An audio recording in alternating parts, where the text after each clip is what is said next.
Hello, welcome to JPS platform. I am Vinay Rajput and engineering mechanics की आज जो मैं उस पोर्शन पे एंट्री करूंगा जिस पोर्शन को मैंने पिछली क्लास में आपको इंट्रोड्यूस किया था, जो ऑपरेशंस है वेक्टर्स पे। क्योंकि वेक्टर्स और स्केलर्स हम लोगों ने समझ लिया और बहुत ही अच्छे से समझाया मैंने वेक्टर्स एंड स्केलर्स को, ताकि आपको ब्रॉड वे में पता रहे वेक्टर्स एंड स्केलर्स। बिकॉज यही वेक्टर्स और स्केलर्स, यही फिजिकल क्वांटिटीज को आप लेके पूरी की पूरी इंजीनियरिंग में डील करते हो, चाहे वो फोर्स हो, चाहे एक्सीलरेशन हो मैकेनिक्स में, चाहे वेलोसिटी हो, या फिर इलेक्ट्रिसिटी मैग्नेटिज्म में चले जाओ तो मैग्नेटिक फील्ड, इलेक्ट्रिक फील्ड और वेरियस चीजें हैं जैसे इलेक्ट्रोस्टैटिक पोटेंशियल, तो वो स्केलर क्वांटिटी है। ठीक है, तो आप इन्हीं को लेते हुए पूरी की पूरी फिजिक्स को पढ़ते हो, तो इनको समझना जरूरी है।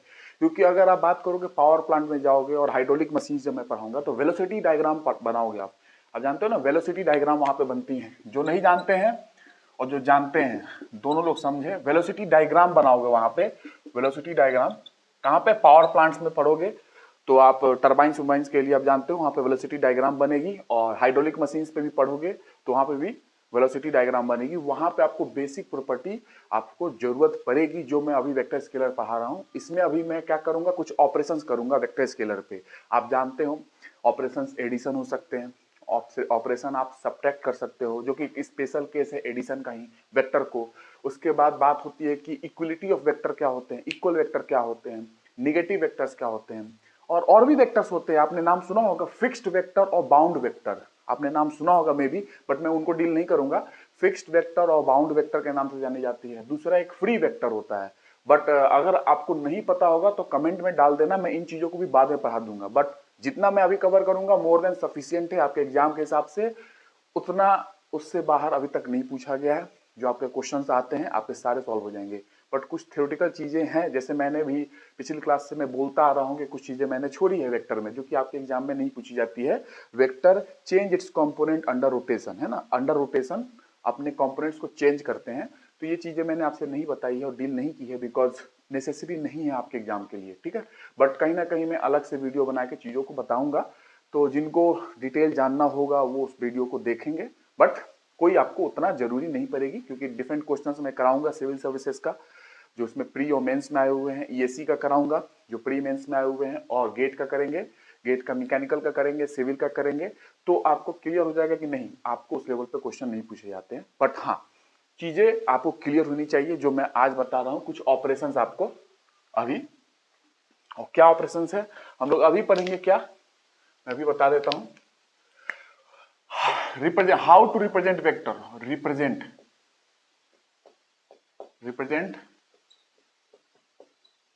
वेक्टर्स। इसमें क्या मैंने बताया था आपको पिछली क्लास में, आपको याद होगा। एक है, आप जानते हो ग्राफिकल अप्रोच, जो हम लोग अभी पढ़ेंगे, ग्राफिकल अप्रोच। और एक है एल्जेब्राइक अप्रोच।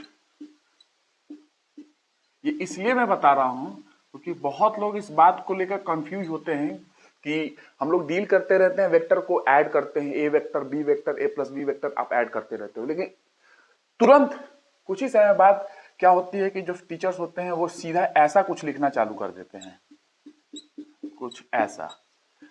तो ये लोग समझते हैं कि अरे वो तो लिख ही रहते, उससे चल ही रही थी काम, तो फिर ऐसा क्यों लिखने लगे। किसी वेक्टर को आप उसके कंपोनेंट में तोड़ते हो और x component, y component, z component, ये यूनिट वेक्टर्स का यूज करने लगते हैं।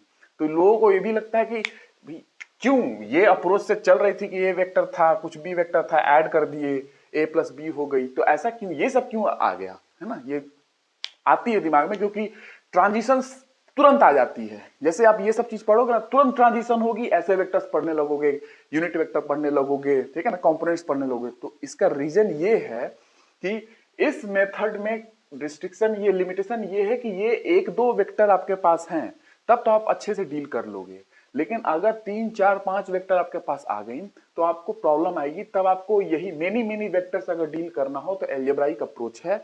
उस अप्रोच में मुझे यूनिट वेक्टर्स का यूज करना पड़ेगा। इस अप्रोच में आपको यूनिट वेक्टर को इंट्रोड्यूस करना पड़ता है, और कैसे करेंगे सब कुछ समझेंगे। लेकिन आप समझ चुके हो डायरेक्ट ट्रांजिशन मैं नहीं करूंगा। आप ये समझ चुके हो कि ये इस टाइप की रिप्रेजेंटेशन वेक्टर की, एल्जेब्राइक जो की रिप्रेजेंटेशन है, ऐसा रिप्रेजेंटेशन तब करते हैं जब हमारे पास बहुत सारे वेक्टर्स हों, बट अगर एक दो वेक्टर है तो हम नॉर्मली इसी से डील कर लेते हैं। बट ज्यादा वेक्टर हो तो कॉम्प्लिकेटेड हो जाती है चीज, इससे डील करना। That's why we use algebraic method, जो कि इस तरीके से रिप्रेजेंटेशन करना हम लोग स्टार्ट कर देते हैं। उसमें हम लोग यूनिट वेक्टर्स की कॉन्सेप्ट को लेके आएंगे तो वो वहां पे चीज आ जाती है। तो ये आप समझ चुके हो कि ट्रांजिशन डायरेक्ट नहीं कर रहा हूं, आपको समझा रहा हूं कि हाँ, अदरवाइज लोग कंफ्यूज रहते कि ये कब यूज करेंगे और बाकी जो मैं बताने वाला हूं वो कब यूज करेंगे। वेक्टर एडिशन, वेक्टर सब्सट्रैक्शन जो मैं अभी बताने वाला हूं इस अप्रोच से, तो ये आपको समझ में आ चुकी है कि क्यों ये हम लोग पढ़ते हैं और क्यों ये पढ़ते हैं, ये कहाँ इजी होती है, ये कहाँ इजी होती है, आसान होती है। तो ये चीजें समझ जाएंगे। तो एक ग्राफिकल अप्रोच मैं अभी स्टार्ट कर रहा हूं, ठीक है। एल्जेब्राइक अप्रोच मैं जब स्टार्ट करूंगा तो आपको बताऊंगा कि हाँ, अब हम लोग एल्जेब्रा वाली अप्रोच स्टार्ट कर रहे हैं वेक्टर्स की। तो ग्राफिकल अप्रोच में अगर मैं बात करूं तो नॉर्मली वेक्टर्स को रिप्रेजेंट करने के लिए अगर आप देखोगे, वेक्टर रिप्रेजेंटेशन की बात करोगे,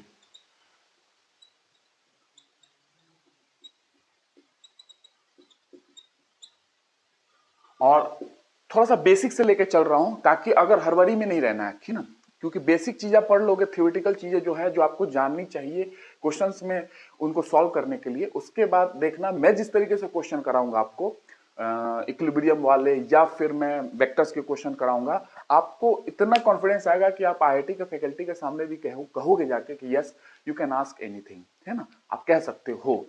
इतना कॉन्फिडेंस बिल्ड कर दूंगा बिकॉज मैं रीजन के साथ पढ़ाऊंगा आपको। आप धीरे धीरे देखना, जब मैं क्वेश्चन कराऊंगा कैसे मैं उस कॉन्सेप्ट, जो भी कॉन्सेप्ट बता रहा हूं ना, किस तरीके से मैं यूज करूंगा, क्योंकि दुनिया बहुत बड़ी है इंजीनियरिंग मैकेनिक्स की और हर चीज की।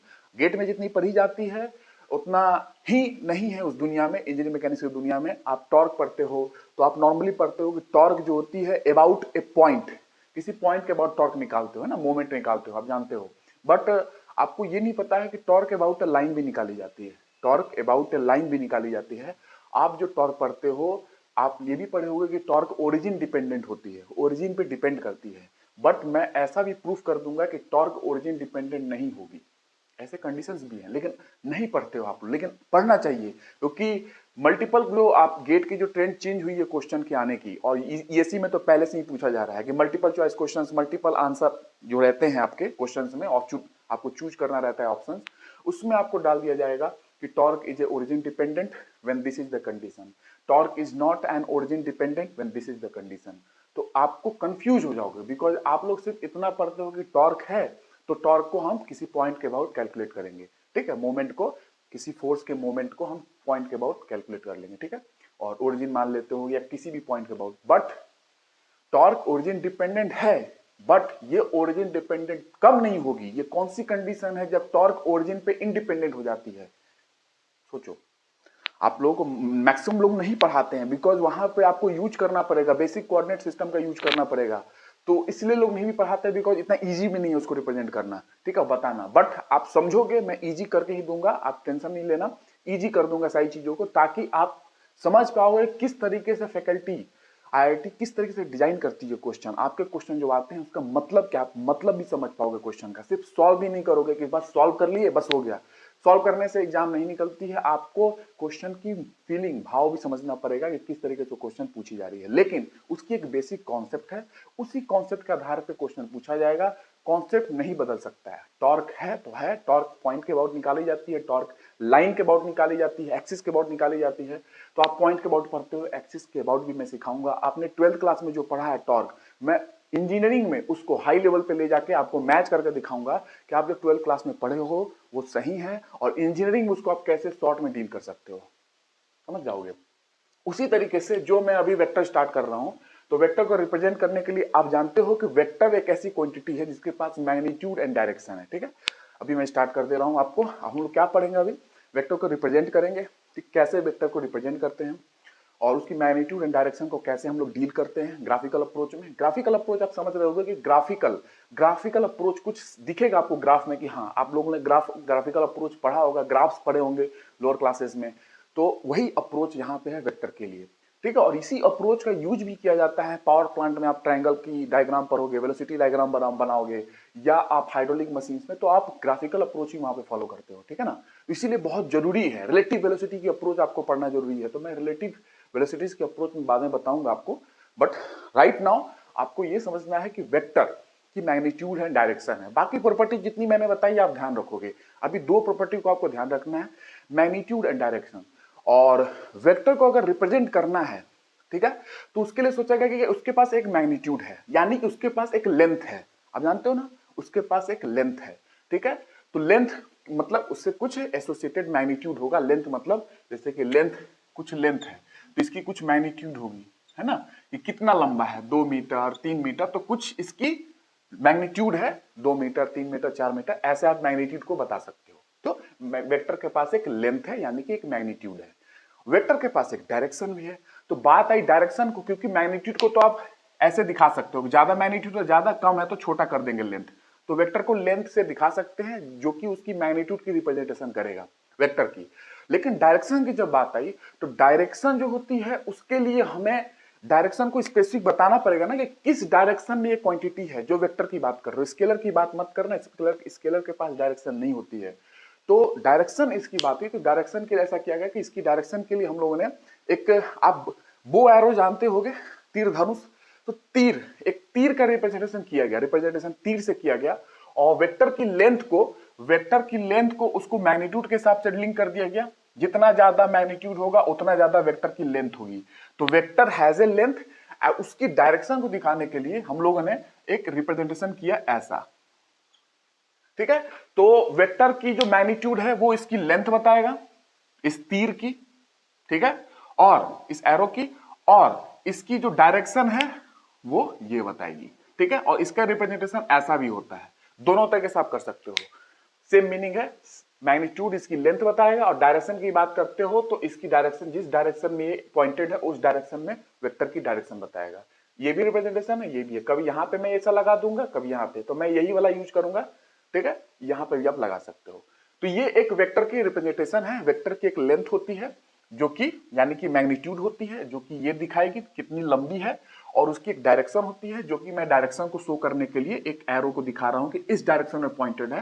तो वेक्टर की डायरेक्शन यहां से हमें पता चल गई कि इस डायरेक्शन में है। अगर इस डायरेक्शन में होगी, इस डायरेक्शन में होगी, तो इस डायरेक्शन में ऐसे शो कर देंगे, ठीक है। तो हम लोगों ने दोनों चीज, जो वेक्टर की प्रॉपर्टी है हम लोगों ने ले ली। उसके पास मैग्नीट्यूड है, यानी कि उसके पास एक लेंथ है, और उसके पास एक डायरेक्शन है, जो कि हम लोगों ने दिखाया ऐसे, ठीक है। और ऐसे भी दिखा सकते हैं, बीच में भी लगा सकते हो तीर, यहां पे भी लगा सकते हो, ठीक है। तो ये अपनी एक वेक्टर की रिप्रेजेंटेशन है, ठीक है, जो कि आप समझ रहे हो कि मैंने क्या बताया।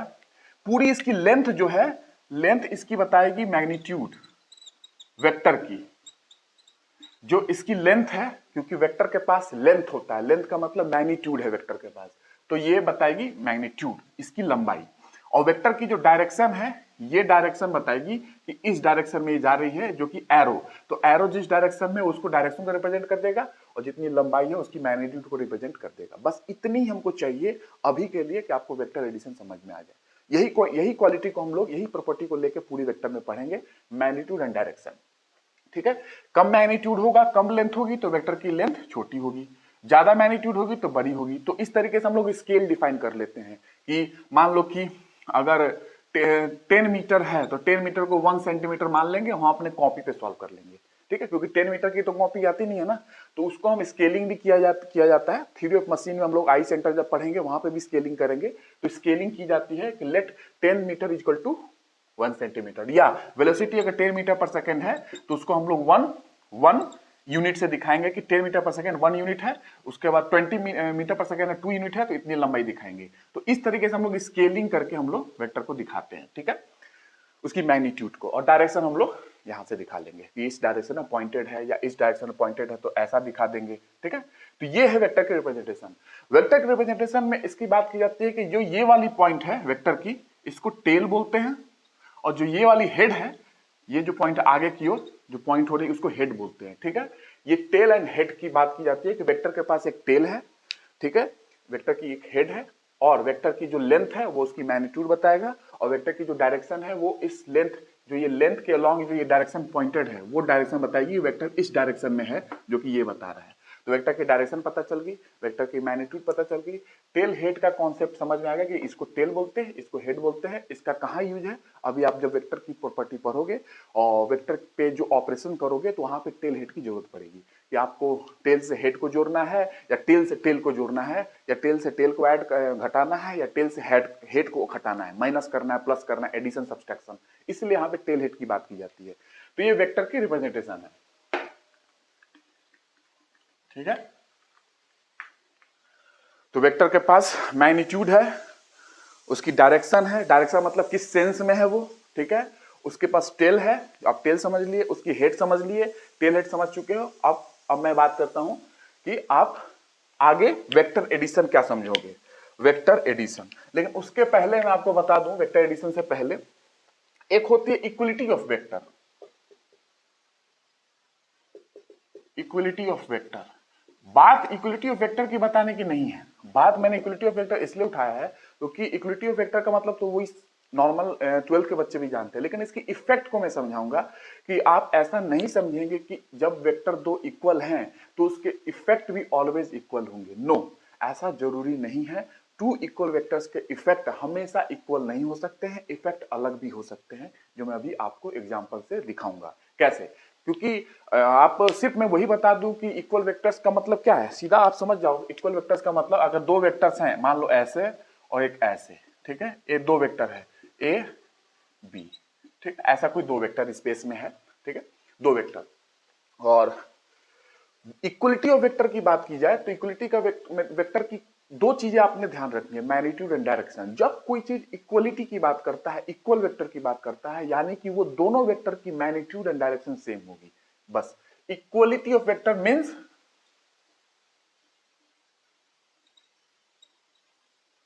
Equal magnitude, same magnitude. Magnitude का मतलब आप क्या समझते हो, लेंथ, ग्राफिकल अप्रोच में सेम मैग्नीट्यूड एंड डायरेक्शन।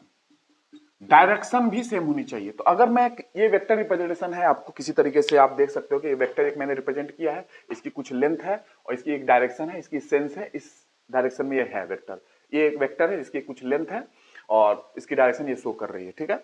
तो अगर मैं बात करूं कि दो वेक्टर अपने पास है, ठीक है, और वो इक्वल है कि नहीं है, कैसे पता चलेगा। अगर देखो, ये एक वेक्टर ए है, ये एक वेक्टर बी है, ठीक है। और अगर मैं बात करूं तो इसको अगर ऐसे ऐसे आप आगे कर लो मूव, ये वेक्टर की जितनी लेंथ है और ये वेक्टर की जितनी लेंथ है, सेम है लेंथ, ठीक है, लेंथ सेम है यानी कि वेक्टर की मैग्नीट्यूड सेम है। मैग्नीट्यूड का मतलब वेक्टर के पास लेंथ होती है, तो लेंथ सेम है यानी कि ठीक है, मैग्नीट्यूड हो गया सेम। और मुझे सेम मैग्नीट्यूड चाहिए दो वेक्टर का, तो मैग्नीट्यूड सेम मिल गया। लेकिन इक्वलिटी के लिए आपको डायरेक्शन भी सेम होनी चाहिए। तो डायरेक्शन देखो, जिस डायरेक्शन में ये जा रही है, अगर ये नॉर्थ डायरेक्शन है तो ये भी नॉर्थ डायरेक्शन ही है, तो डायरेक्शन भी सेम है दोनों वेक्टर की, इसलिए a vector b vector equal vector है। तो आप ऐसा शो कर सकते हो, ए इक्वल टू बी, ये एक इक्वल वेक्टर्स हैं। लेकिन अगर एक वेक्टर मैं यहां से ऐसे शो कर दूं, ये,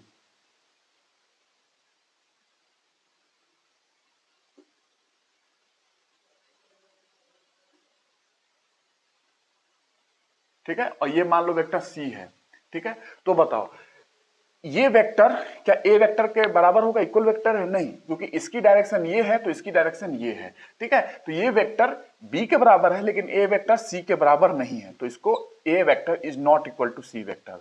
तो ए वेक्टर इक्वल नहीं है सी वेक्टर के, जबकि ए वेक्टर बी वेक्टर के इक्वल है, क्योंकि ए वेक्टर की जितनी लंबाई है, जितनी लेंथ है, यानी कि जितनी मैग्नीट्यूड है, उतनी ही बी वेक्टर की है। और उसी डायरेक्शन में ये जा रही है, जिस डायरेक्शन में ए जा रहा है उसी डायरेक्शन में बी जा रहा है, यानी कि नॉर्थ मान लो इसको, तो नॉर्थ डायरेक्शन में। बट ए वेक्टर और बी वेक्टर, ए वेक्टर की जो लेंथ है और बी वेक्टर की लेंथ है, अगर ये इंक्लाइन पे है तो लेंथ भी इक्वल नहीं होगी, जाहिर सी बात है। और क्योंकि इंक्लिनेशन में है तो इससे कुछ अगर एंगल होगा तो लेंथ की में कुछ कमी आएगी और कुछ डिफरेंस होगा। और ये वेक्टर की जो डायरेक्शन है वो इस डायरेक्शन में है, यानी कि अगर ये नॉर्थ है और ये वेस्ट है तो कुछ नॉर्थ वेस्ट में है B vector C vector, but A vector north में है, तो डायरेक्शन सेम नहीं है, इसलिए ये इक्वल वेक्टर नहीं है, ठीक है। ये इक्वलिटी ऑफ वेक्टर है। लेकिन इसका फिजिकल मीनिंग क्या है आपको ये समझना है, ठीक है। फिजिकल मीनिंग मैं समझाना चाहता था। फिजिकल मीनिंग कभी भी इक्वल वेक्टर हैं तो उसकी इफेक्ट भी इक्वल हो, ये कोई जरूरी नहीं है। दो इक्वल वेक्टर्स का इफेक्ट भी इक्वल हो, ये कोई जरूरी नहीं है। मैं इसको दो तरीके से आपको समझाता हूं, यही आपको समझना है फिजिकली, ठीक है? क्योंकि 11th 12th में तो इक्वल वेक्टर पढ़ते ही हैं लोग, उसकी इफेक्ट मैं आपको समझा रहा हूं बिकॉज आप अब इंजीनियरिंग कर रहे हो तो आपको इफेक्ट भी पता होना जरूरी है। वैसे उनको भी पता होना चाहिए जो आईटी की तैयारी करते हैं, ठीक है? ये एक व्हील है, ये एक व्हील है और मैं क्या कर रहा हूं, इस व्हील पे एक फोर्स लगा रहा हूं सम 10 न्यूटन मान लो, ठीक है? और इस व्हील के सेंटर पे मैंने 10 न्यूटन एक और लगाया, ठीक है? बताओ 10 न्यूटन मतलब मैग्नीट्यूड सेम फोर्स की, और उसकी डायरेक्शन देखो, जिस डायरेक्शन में ये है उसी डायरेक्शन में ये है, तो ये इक्वल वेक्टर है। लेकिन क्या ये दोनों इक्वल वेक्टर हैं? क्या इसके प्रभाव, इसके इफेक्ट इस व्हील पे दोनों का बराबर होगा? नहीं। क्यों? क्योंकि ये जो आपने वेक्टर लगाया है इसके टॉप पे लगाया है व्हील के, तो ये वेक्टर इस व्हील को रोटेट करने की कोशिश करेगा। लेकिन यही वेक्टर 10 न्यूटन वाला ये वेक्टर इस व्हील को अगर किसी सरफेस पे है तो इसको ट्रांसलेट करने की कोशिश करेगा आगे की ओर। ये वेक्टर 10 न्यूटन इसको ट्रांसलेट करने की कोशिश करेगा, और ये वेक्टर ये कुछ रेडियस पे है तो इसको रोटेट करने की कोशिश करेगा। कुछ मोमेंट वगैरह मैं बताऊंगा, बट अभी के लिए इतना ध्यान रखना कि ये वेक्टर इसको रोटेट करने की कोशिश करेगा इस व्हील को, और ये 10 न्यूटन का वेक्टर जो सेंटर पे लगाया हो व्हील को, ये वेक्टर इसको इस व्हील को ट्रांसलेट करने की कोशिश करेगा। ट्रांसलेट करने का मतलब ये होता है कि सीधा निकल गया, ठीक है? दिस इज ट्रांसलेशन, ठीक है? रेक्टिलिनियर मोशन आप समझोगे, स्ट्रेट लाइन में सीधा निकल के ट्रांसलेट कर रही है बॉडी, और रोटेशन का मतलब ये चीजें रोटेट कर रही हैं, ठीक है? ठीक है, तो दोनों इक्वल इफेक्ट नहीं है ना, एक फोर्स क्या कर रही है, एक रोटेट कर रही है और एक ट्रांसलेट कर रही है, जबकि दोनों के दोनों इक्वल वेक्टर हैं, लेकिन उसके प्रभाव, उसके इफेक्ट सेम नहीं है। एक चीज रोटेट करने की कोशिश कर रही है और एक चीज उसको ट्रांसलेट करने की कोशिश कर रही है। इसीलिए इक्वल वेक्टर के प्रभाव हमेशा इक्वल हो, प्रभाव सेम हो, ये कोई जरूरी नहीं है। तो it need not be necessary कि effect of equal vectors are same, it may be not same. Same नहीं भी हो सकती है और सेम हो भी सकती है। यहां पे मैंने दिखाया कि सेम नहीं होगी, लेकिन एक इंप्रेशन ये निकल के आती है कि इक्वल वेक्टर है तो प्रभाव भी, उसके इफेक्ट भी सेम होंगे। मैंने ये दिखाया कि सेम नहीं भी होगी, ठीक है? अगर मैं बात करूं कि जैसे कि एक मैं बोतल आपको बना के दिखाता हूं, ठीक है? ठीक है,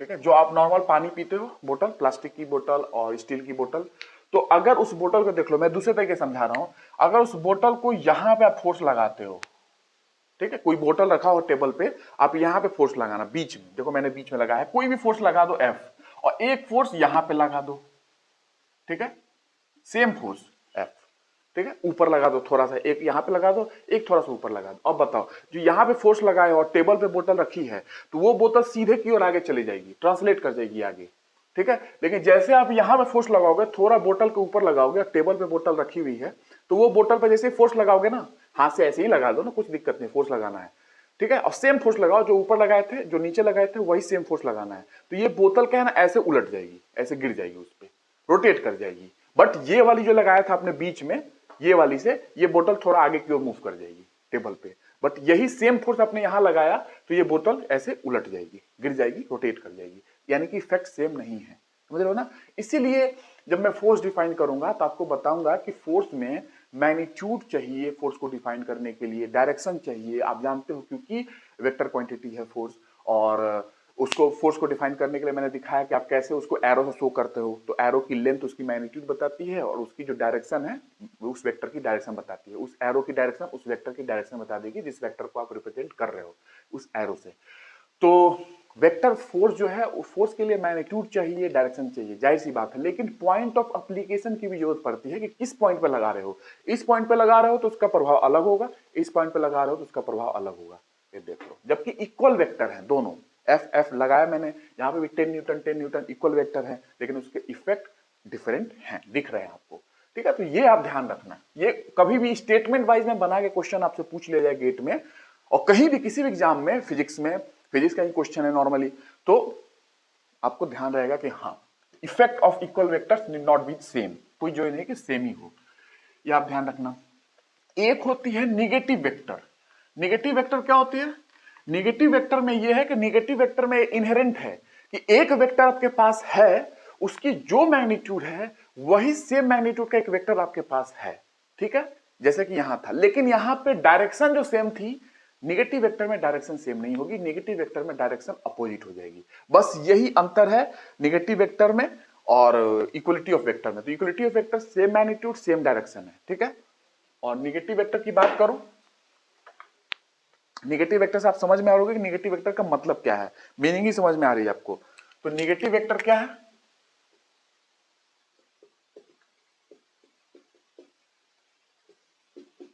ये एक वेक्टर आपके पास है, ठीक है, ये दिखा दिए, मान लो वेक्टर ए है, तो मैग्नीट्यूड सेम चाहिए अपने को, यानी कि लेंथ हमको सेम चाहिए। मैंने लेंथ एक सेम बना लिया, सेम लेंथ है, मैग्नीट्यूड सेम होगी, इस वेक्टर के बराबर ये मैग्नीट्यूड है, लेकिन दूसरी वेक्टर का जो डायरेक्शन होगा वो पहली वेक्टर के अपोजिट होगा। ये देखो डायरेक्शन दिखाने के लिए क्या दिखाते हैं, एरो में ये डायरेक्शन आप शो करते हो, ठीक है। तो ये सेम मैग्नीट्यूड है बट डायरेक्शन एक की ऐसे है और एक की ऐसे है, अपोजिट है। तो निगेटिव वेक्टर का मतलब यही होता है कि सेम मैग्नीट्यूड और opposite direction. But equality of vector जो मैंने बताया, इक्वल वेक्टर का मतलब क्या है, same magnitude and same direction. तो उसमें क्या था, ये इधर की ओर था, दोनों same magnitude same direction, length same है ना, दोनों की लेंथ सेम होनी चाहिए, तो सेम मैग्नीट्यूड हो जाएगी, क्योंकि वेक्टर के पास एक लेंथ होती है, इसका मतलब एक मैग्नीट्यूड है। और डायरेक्शन की बात करोगे तो ये सेम डायरेक्शन है, और ये बात कर दो तो ये अपोजिट डायरेक्शन है। तो अपोजिट डायरेक्शन एक negative vector, same magnitude and opposite direction. तो इसको आप ऐसे भी दिखा सकते हो, जैसे कि एक वेक्टर P है और ये वेक्टर Q है, ठीक है। तो P जो है वो इक्वल टू Q है, नो डाउट, क्योंकि सेम मैग्नीट्यूड है बट अपोजिट डायरेक्शन है। तो डायरेक्शन को शो करने के लिए हम लोग स्ट्रेट लाइन में जब कोई चीज वेक्टर शो कर रहे हो, या कोई भी फोर्स वेलोसिटी स्ट्रेट लाइन में लग रही है, आप स्ट्रेट लाइन पढ़ रहे हो, तो वहां पे मैं दिखाऊंगा पॉजिटिव निगेटिव आप दिखा लेते हो। तो वेक्टर में same magnitude but opposite direction के लिए माइनस लगा दिए, क्योंकि डायरेक्शन इसकी इधर है और इसकी डायरेक्शन इधर है, तो डायरेक्शन को ये माइनस साइन टेक केयर कर लेगा, ठीक है। और इसको अगर और लिखना है तो P वेक्टर, इसको Q को इधर ला लो, Q वेक्टर इक्वल टू 0। तो इसका एक मतलब है, P प्लस Q 0 हो रही है किसी वेक्टर में, इसका एक मतलब है कुछ इक्विलिब्रियम वाली बात आएगी, ठीक है, जो मैं भी आपको सिखाऊंगा। कुछ इक्विलिब्रियम, अगर सारे वेक्टर्स को जोड़ के आपके बॉडी पे कुछ वेक्टर्स, कुछ फोर्स लग रही है, फोर्स एक वेक्टर क्वांटिटी है और बहुत सारे फोर्स लग रही है, लेटस से P एक फोर्स लग रही है, Q लग रही है, R लग रही है और S लग रही है, सारे फोर्सेस को आपने जोड़ा, P plus Q plus R plus S किसी बॉडी पे लग रही थी, आपने अगर सारे फोर्सेस को जोड़ा, P plus Q plus R plus S vector, सारे वेक्टर हैं, इक्वल टू अगर 0 बन रही है, इसका मतलब ये है कि वो बॉडी एक इक्विलिब्रियम कंडीशन में है, वो बॉडी एक इक्विलिब्रियम कंडीशन में है, नेट फोर्स उस बॉडी पे 0 है, रिजल्टेंट उस बॉडी पे 0 है। एक मतलब निकल के आती है जब वेक्टर्स ऐड अप होकर 0 हो जाए, ठीक है। और ये मैं आपको अभी समझा रहा हूं, ये तो फीलिंग अभी आपको दूंगा मैं कि कैसे इसको फील करना है, बट अभी समझ चुके होगी क्या मैं बताना चाहता हूं आपको, ठीक। तो ये आप निगेटिव वेक्टर समझ गए, इक्वलिटी ऑफ वेक्टर समझ गए, ठीक है। और एक जीरो वेक्टर होता है, जो मैंने बताया था, जीरो वेक्टर की मैग्नीट्यूड क्या होती है, 0 होती है, और उसकी डायरेक्शन इनडिटर्मिनेट होती है, उसकी डायरेक्शन कुछ नहीं होती है, इनडिटर्मिनेट है, नॉट डिफाइंड है। आप ध्यान रखना, पिछली क्लास में मैंने आपसे पूछा था कि उसकी डायरेक्शन क्या होगी, उसकी डायरेक्शन इनडिटर्मिनेट है। जीरो वेक्टर की सिग्निफिकेंस बहुत ही कम है, लेकिन मैंने आपसे बात किया था कि जीरो वेक्टर हम लोग कहाँ यूज करते हैं, क्रॉस प्रोडक्ट में आपको दिखाऊंगा जीरो वेक्टर के लिए, वहां पे आप ध्यान रखेंगे, मैं वहां पे शो करूंगा आपको जीरो वेक्टर की थोड़ी लिटिल सिग्निफिकेंस है फिजिक्स में, बट है लिटिल है, लेकिन बहुत कम है जीरो वेक्टर का। और उसको इंट्रोड्यूस करने का एक कारण है जीरो वेक्टर को, मैं क्लास जैसे जैसे आगे बढ़ते जाएगी आपको फील दे दूंगा कि क्यों उसका जरूरी है। बट वेक्टर है तो उसकी डायरेक्शन की बात करोगे तो डायरेक्शन का भी क्वेश्चन में आ जाए तो इनडिटर्मिनेट करोगे। आप जानते हो मैथमेटिक्स में इनडिटर्मिनेट पढ़ते हो, लिमिट्स जो पढ़े होगे, लिमिट्स तो 0/0, इन्फिनिटी बाई इन्फिनिटी, मतलब नॉट डिफाइंड, ठीक है। तो ये है अपनी कहानी, और आगे मैं बढ़ता हूं, आगे मैं आपसे बात करता हूं कौन सा वेक्टर, वेक्टर के कुछ ऑपरेशन, जैसे कि मैं और कुछ वेक्टर आपको छोड़ रहा हूं, जैसे एक फिक्स्ड वेक्टर होते हैं, बाउंड वेक्टर्स होते हैं, ठीक है, और एक फ्री वेक्टर होते हैं। इन चीजों की बात मैं नहीं कर रहा हूं बिकॉज रिक्वायर्ड नहीं, आपके एग्जाम में कभी पूछा नहीं गया है, ठीक है, क्योंकि बहुत सारी चीजें हैं, बट जो रिक्वायर्ड है आपको कॉन्सेप्ट में समझा रहा हूँ, फिजिकली चीज भी समझा रहा हूँ आपको। जैसे मैंने निगेटिव वेक्टर बताया तो P प्लस Q 0 किया, इसका मतलब अगर कोई वेक्टर एडअप हो रहे हैं और 0 हो रहे हैं, इसका मतलब वो जिस बॉडी पे लग रहे होंगे, क्योंकि वेक्टर है तो वेक्टर का मतलब क्या है, जब मैं वेक्टर बोलता हूँ इसका मतलब कि कोई फिजिकल क्वांटिटी होगी, वो वेक्टर हो सकती है, फोर्स भी हो सकती है, वो वेक्टर एक्सीलरेशन भी हो सकती है, वो वेक्टर वेलोसिटी भी हो सकती है, वो कुछ भी हो सकता है, टॉर्क भी हो सकती है, तो मोमेंटम भी हो सकता है, लीनियर मोमेंटम, एंगुलर मोमेंटम, तो ये कुछ भी हो सकता है। इसलिए वेक्टर को जब मैं बोलता हूं तो ऐसे समझना है। तो जब वेक्टर, कोई भी वेक्टर एड अप होकर जीरो हो रहे हैं, इसका मतलब net force on the system is zero, net force on the body is zero, net resultant force is zero, body equilibrium में है, जो मैं अभी शो करूंगा। ठीक है, यहाँ पे इक्विलिब्रियम हम लोग अलग से पढ़ेंगे, उसका टेंशन नहीं लेना है, क्योंकि वेक्टर में कुछ समझ में आती है ये चीजें। इक्विलिब्रियम वगैरह हम लोग वेक्टर में भी समझ लेते हैं। लामीज थ्योरम जब पढ़ोगे तो वहां पे भी आपको यही समझ में आएगी। थ्री फोर्सेस जब रहती हैं, कंकरेंट फोर्सेस, तो हम लोग लामीज थ्योरम का यूज करते हैं। तो ये चीजें मैं धीरे धीरे आपको डेवलप करते जाऊंगा, क्योंकि लोग कंफ्यूज रहते हैं कि कब हम ट्रायंगल लॉ क्यों पढ़ लिए यार, ट्रायंगल लॉ, फिर पॉलीगॉन लॉ पढ़ा दिया लोगों ने, फिर पैरेललोग्राम लॉ भी है, इतनी लॉ क्यों है, फिर लोग बोलते हैं ट्रायंगल लॉ से ही सारा काम हो जाता है। तो उसकी एक डिस्टिंक्शन आपको पता होना चाहिए। फिर लामीज थ्योरम है, तो लामीज थ्योरम कब लगाना है, और एक थ्योरम है जो नॉर्मली नहीं पढ़ाते हैं लोग, तो वो मैं आपको बता दूंगा थ्योरम, क्योंकि वो कब लगाना है आपको, तो ये चीजें पता रहेंगी। ये चीज जब पढ़ोगे ना तभी जाके, और फोर्सेस का रिजोल्यूशन जब करना सीख लोगे तभी जाके ट्रस्ट में आप मेथड ऑफ ज्वाइंट समझ पाओगे। मेथड ऑफ ज्वाइंट में मैं जबरदस्ती आपको ऐसी चीजें नहीं समझाऊंगा कि किसी ज्वाइंट पे ऐसे मान लो वैसे मान लो, मैं फिजिकली आपको बताऊंगा कि क्या चीजें होती हैं ट्रस्ट। ठीक है, फिर मेथड ऑफ सेक्शन की क्या जरूरत पड़ती है, मेथड ऑफ ज्वाइंट से बहुत सारे क्वेश्चन हो जाते हैं, तो फिर मेथड ऑफ सेक्शन की क्यों जरूरत पड़ी, ये चीजें मैं बात करूंगा। लेकिन इसको समझने के लिए, ट्रस्ट को समझने के लिए आपको इक्विलिब्रियम वगैरह अच्छे से समझ में आना चाहिए, और फ्री बॉडी डायग्राम्स वगैरह समझ में आनी चाहिए कि कैसे हम फ्री बॉडी डायग्राम्स बनाते हैं। इसके लिए आपको कुछ एलिमेंट्स, इंजीनियरिंग एलिमेंट्स को समझना जरूरी है कि पिन ज्वाइंट क्या होती है, या हिंज ज्वाइंट क्या होती है, बिल्ट इन सपोर्ट क्या होता है, फिक्स्ड सपोर्ट क्या होता है ना, ऐसे सपोर्ट्स वगैरह होते हैं, आपने सुना होगा। ये एलिमेंट्स हैं, इंजीनियरिंग एलिमेंट्स हैं, और ये सपोर्ट किसी बॉडी पे कुछ रिएक्शन, कुछ फोर्स, अपने इफेक्ट शो करते हैं। बस उसी इफेक्ट को मुझे देखना है और फिर बॉडी डायग्राम बनाना है, उस एलिमेंट को हटाना है, सिर्फ उसके इफेक्ट को कंसिडर करना है। मैं इसको बात करूंगा आपसे, ये चीज समझोगे तभी जाके आप ट्रस वगैरह समझ पाओगे, क्योंकि आपके सिलेबस में ट्रस प्लेन ट्रस है ना, 2D ट्रस है, 3D ट्रस नहीं है। जैसे ट्रांसमिशन टावर होती है, आपने सुना होगा, जो इलेक्ट्रिसिटी की ट्रांसमिशन टावर होती है वो 3D ट्रस होती है, बट आपके यहाँ सिलेबस में 2D ट्रस है। और मैं बात करूंगा ट्रस क्या होती है।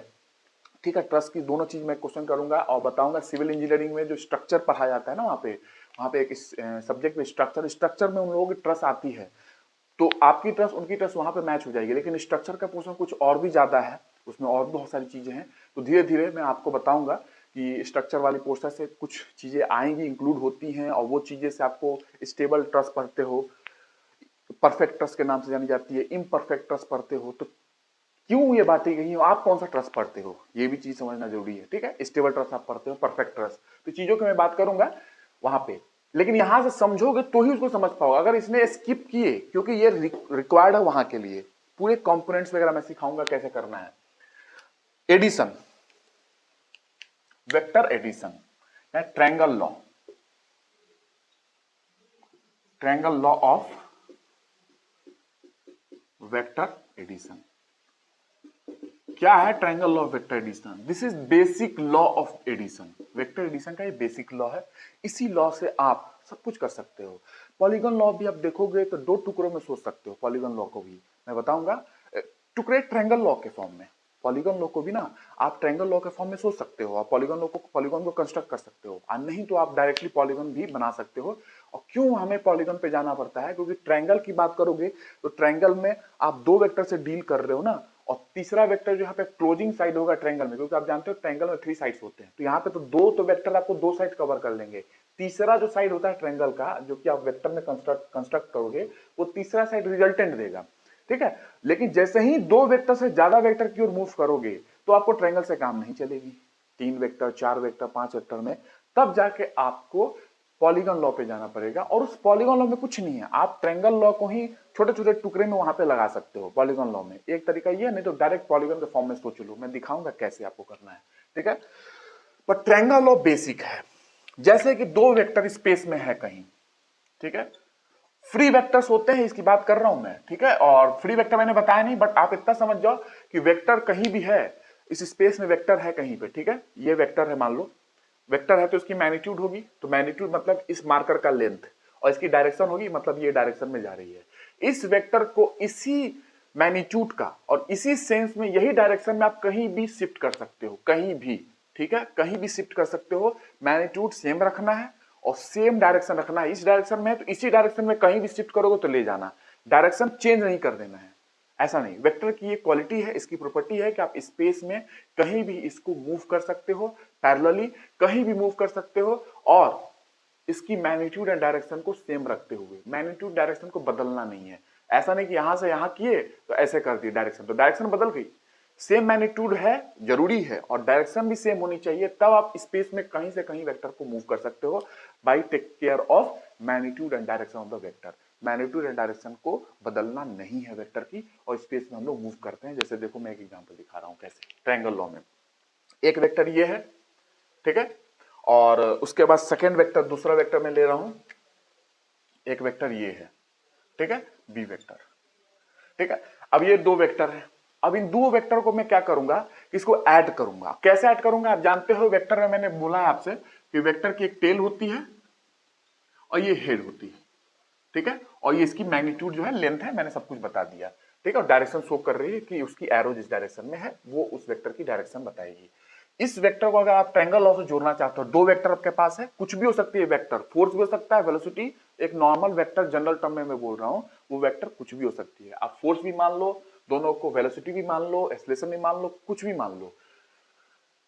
ये वेक्टर ए वेक्टर हो गई, ये वेक्टर मैंने यहां दिखाया, देखो सेम डायरेक्शन और सेम लेंथ का मैंने कोशिश की है कि सेम लेंथ का बनाओ, तो मैंने मैग्नीट्यूड मतलब लेंथ सेम रखा है और डायरेक्शन भी सेम रखी है। और दूसरा वेक्टर, इसको पैरेलली यहां पे यहां शिफ्ट कर दो, और कैसे शिफ्ट करना है कि इस वेक्टर का ये टेल है और ये हेड है ए वेक्टर का, ये ए वेक्टर। और वेक्टर के रिप्रेजेंटेशन में मैं एक चीज और बता दूं आपको कि वेक्टर को जो रिप्रेजेंट करते हैं तो बुक में बोल्ड लेटर से रिप्रेजेंट किया जाता है। जैसे ए वेक्टर है आपके पास तो बोल्ड लेटर डाला जाएगा, बोल्ड, ठीक है, बोल्ड लेटर से इसको शो किया जाएगा, ठीक है, बस ये बुक की रिप्रेजेंटेशन है। ए वेक्टर को बोल्ड लेटर से शो की जाएगी, लेकिन जब आप कॉपी पे लिखते हो तो इसकी रिप्रेजेंटेशन ऐसे करते हो, ये वेक्टर का रिप्रेजेंटेशन है। लेकिन अगर स्टैंडर्ड बुक पढ़ोगे, फॉरेन ऑथर के बुक पढ़ोगे आप, तो आपको वेक्टर के रिप्रेजेंटेशन में ऐसे भी किया जाएगा, ये भी एक वेक्टर की रिप्रेजेंटेशन है। और ये ज्यादातर लोग फॉलो ये करते हैं, मुझे ये वाली पसंद है, लेकिन मैं आपके लिए यही फॉलो करूंगा ताकि, क्योंकि आप भी अवेयर इसी वाले से होंगे कि आप वेक्टर किसी भी ऊपर एक एरो आप ऐसे बना रहे हैं, ठीक है। लेकिन ये भी वेक्टर की रिप्रेजेंटेशन ये भी ऐसे भी होती है, ये बुक में होती है बोल्ड लेटर से, और ये भी एक रिप्रेजेंटेशन है वेक्टर की, ये भी है। आप इससे अवेयर नहीं होगे, ये वाला आप ज्यादा अवेयर होगे ये वाले से, ठीक है। तो यही वाला मैं यूज करूंगा आपके लिए, जो मैं कर भी रहा हूं। तो ऐसे वेक्टर को रिप्रेजेंट करते हैं, जैसे वेलोसिटी वेक्टर हो गई तो ऐसे हो गया, या आप ऐसे भी शो कर सकते हो, एक्सेलरेशन वेक्टर है तो ऐसे भी शो कर सकते हो, इलेक्ट्रिक फील्ड वेक्टर है तो ऐसे कर सकते हो, या ऐसे कर सकते हो, मैग्नेटिक फील्ड वेक्टर है तो ऐसे कर सकते हो, या ऐसे कर सकते हो, फोर्स वेक्टर है तो ऐसे कर सकते हो, या ऐसे कर सकते हो। तो दोनों तरीके से रिप्रेजेंट किया जाता है वेक्टर को, ठीक है। और मैं ये वाला यूज करूंगा, एरो वाला, ठीक है। और बुक में कैसे है, बोल्ड लेटर से यूज किया जाता है बुक्स में। और जब वेक्टर की मैग्नीट्यूड की बात करो, कोई वेक्टर जैसे आपके पास है, वेक्टर फोर्स वेक्टर कोई है आपके पास, लेटेस्ट से फोर्स वेक्टर, अगर इसकी मैग्नीट्यूड की बात करोगे तो मैग्नीट्यूड के लिए हम लोग क्या करते हैं, ऐसे लिखते हैं और टू वर्टिकल लाइंस हम लोग डालते हैं, बार के फॉर्म में लिखते हैं, एफ बार, मॉड के फॉर्म में बताते हैं हम लोग कि ये मॉडुलस अगर वेक्टर का ले रहे हो तो इसका मतलब ये मैग्नीट्यूड है इस फोर्स का, ये मैग्नीट्यूड हो गई, ठीक है। कभी कभी हम लोग डायरेक्ट ऐसे भी लिख देते हैं, इसका मतलब क्या है कि फोर्स की मैग्नीट्यूड ही बता रहा है, समझ में आ गया। तो इस तरीके से हम लोग रिप्रेजेंट करते हैं वेक्टर के मैग्नीट्यूड को, ठीक है। ये वेक्टर ऐसा है जिसके पास मैग्नीट्यूड डायरेक्शन दोनों है, लेकिन अगर सिर्फ वेक्टर की मैग्नीट्यूड चाहिए तो सिर्फ हॉरिजॉन्टल वर्टिकल बार सब गिरा दो, लाइन गिरा दो, या ऐसे भी शो कर दो, इसका मतलब इस फोर्स की मैग्नीट्यूड को बताएगा। ये चीजें बेसिक चीजें आप ध्यान रखना। अब मैं एडिशन पे बता रहा हूं, क्या है ये वेक्टर ए, ठीक है, ये वेक्टर मैंने लाया, मैंने बताया था स्पेस में आप कहीं भी मूव कर सकते हो, बस डायरेक्शन और मैग्नीट्यूड सेम रखना है, लेंथ सेम है लगभग और डायरेक्शन भी सेम ही डायरेक्शन में पॉइंट कर रही है। दूसरा वेक्टर बी वेक्टर है यहां पे, और कैसे ऐड करना है, ऐड ऐसे करना है, जब ट्रायंगल लॉ की बात करोगे तो ऐड ऐसे करना है जैसे कि ए वेक्टर के हेड से बी वेक्टर के टेल को ऐड करना है। ये बी वेक्टर है, ए वेक्टर का टेल यहां है, बी वेक्टर, ए वेक्टर का हेड यहां है, बी वेक्टर का हेड यहां है और बी वेक्टर का टेल यहां है। तो कैसे एडिशन मैंने किया, ए वेक्टर के हेड से बी वेक्टर के टेल से, ए वेक्टर का हेड एंड बी वेक्टर का टेल, ऐसे मैंने ऐड किया है। इस तरीके से अगर ऐड करोगे, ठीक है, और उसके बाद अगर बात करूं ए वेक्टर प्लस बी वेक्टर, तो इसको इन ऑर्डर में रखना है, ऑर्डर में चल रही है कि ए वेक्टर प्लस बी वेक्टर, लेकिन हेड टेल हेड से टेल का एडिशन किए हो। तो closing side of the triangle, triangle अगर मैं बनाऊं, क्योंकि ये दो साइड मिल चुके हैं ट्रायंगल के, अगर ट्रायंगल लॉ है ये, तो क्लोजिंग साइड जो ट्रायंगल की होगी, क्लोजिंग साइड कैसे, रिवर्स ऑर्डर में। ऑर्डर कैसा होना चाहिए, रिवर्स। ये एक ऑर्डर में चल रही है, ये एक ऑर्डर चल रही है, और सेम ऑर्डर में आएगी तो कुछ ऐसे आप बनाओगे, ठीक है। बट ये रिवर्स ऑर्डर में हमें जाना है, reverse order, reverse order. Reverse order में मतलब कि ये क्लोजिंग साइड है ट्रायंगल की, ट्रायंगल क्लोज हो चुकी है, क्लोजिंग साइड जो होगी आपको रिजल्टेंट देगी, ठीक है। और कैसे, रिवर्स ऑर्डर में। देखो ये चल रहे थे, एक ऑर्डर है, ये एक ऑर्डर है, लेकिन ऐसे आना चाहिए थे, लेकिन मैंने अपोजिट डायरेक्शन में इसको शो किया है, इस रिजल्टेंट वेक्टर को मैंने इस तरीके से शो किया है। तो कैसे, फर्स्ट वेक्टर के टेल से और लास्ट वेक्टर के हेड से हमने ऐड कर दिया। तो this is the resultant of the A plus B. तो इसका रिजल्टेंट क्या होगा, क्लोजिंग साइड जो ट्रायंगल का है वो इसका रिजल्टेंट है, और वो होगा a plus b. A vector plus b vector equal to resultant R vector. ये है triangle law of vector addition, इसी को ट्रायंगल लॉ बोलते हैं। और आप समझ रहे होंगे कि ये ट्रायंगल लॉ में मैंने कैसे बताया कि ये एक ऑर्डर में है, आपने हेड, ए वेक्टर के हेड को बी वेक्टर के टेल से ऐड किया है, फिर ऐसे जा रहे हो, फिर सीधा अगर ऐसे आ जाते और ऐसे आपने दिखाया होता ये वाली, ये तो ये हो जाते इन ऑर्डर। ब्लू वाली लाइन दिखा रहा हूं, ये एक ऑर्डर में है, इन ऑर्डर में है, हेड टेल मैचिंग हो रही है। बट अगर आपने रिवर्स ऑर्डर में ऐड किया है, closing side of triangle reverse order है, ठीक है, ये तो ये जो ऑर्डर है ये आपको रिवर्स ऑर्डर, आपको क्लोजिंग साइड जो ट्रायंगल की है ये आपको रिजल्टेंट देगी, और वो रिजल्टेंट ए प्लस बी के बराबर होगा। अब इसका मीनिंग क्या है, इसका फिजिकल मीनिंग क्या है, ये भी आपको समझना जरूरी है। ये रिजल्टेंट आपको ए प्लस बी के बराबर है, इसका मतलब क्या है।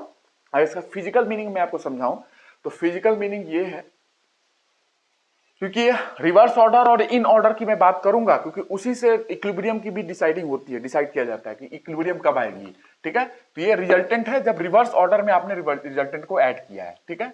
ये ऑर्डर फॉलो नहीं किया, सेम यहां पे अगर ये वाली बात होती ब्लू वाली तो सेम ऑर्डर होता, लेकिन आपने रिजल्टेंट को क्या किया है, जो क्लोजिंग साइड है ट्रायंगल को, वो फर्स्ट वेक्टर के टेल से और लास्ट वेक्टर के हेड से आपको ऐड किए हो रिजल्टेंट को, तो ये रिवर्स ऑर्डर में चल रही है, तो रिजल्टेंट ए प्लस बी होगी। इसका मीनिंग क्या है, इसका मीनिंग की मैं बात करूं, फिजिकल मीनिंग क्या है, तो अगर मैं बात करूं फिजिकल मीनिंग, तो देखो कोई एक बॉल है, एक बॉल है, इस डायरेक्शन में जा रही है, ठीक है, इस डायरेक्शन में, लेकिन इसके जस्ट परपेंडिकुलर डायरेक्शन में किसी ने इसको मार दिया, किसी ने कुछ वेलोसिटी से इसको धक्का दे दिया बॉल को, है ना, तो बॉल किस डायरेक्शन में जाएगी। तो आप एक्सपीरियंस से बता सकते हो कि अगर एक बॉल ऐसे जा रही है और इस डायरेक्शन में किसी ने इस बॉल को धक्का दे दिया, जस्ट परपेंडिकुलर 90 डिग्री पे धक्का दे दिया, तो बॉल किस डायरेक्शन में जाएगी। तो आप अपने एक्सपीरियंस से बता सकते हो कि बॉल अगर ऐसे जा रही थी और इस डायरेक्शन में धक्का दिए हो तो बॉल कुछ इस डायरेक्शन में जाएगी। ये एक्सपीरियंस बताती है कि हाँ बॉल इस डायरेक्शन में निकल जाएगी, तिरछा, ठीक है। तो उसका मैं आपको शो करके दिखाता हूं कैसे मैं बता रहा हूं, ठीक है।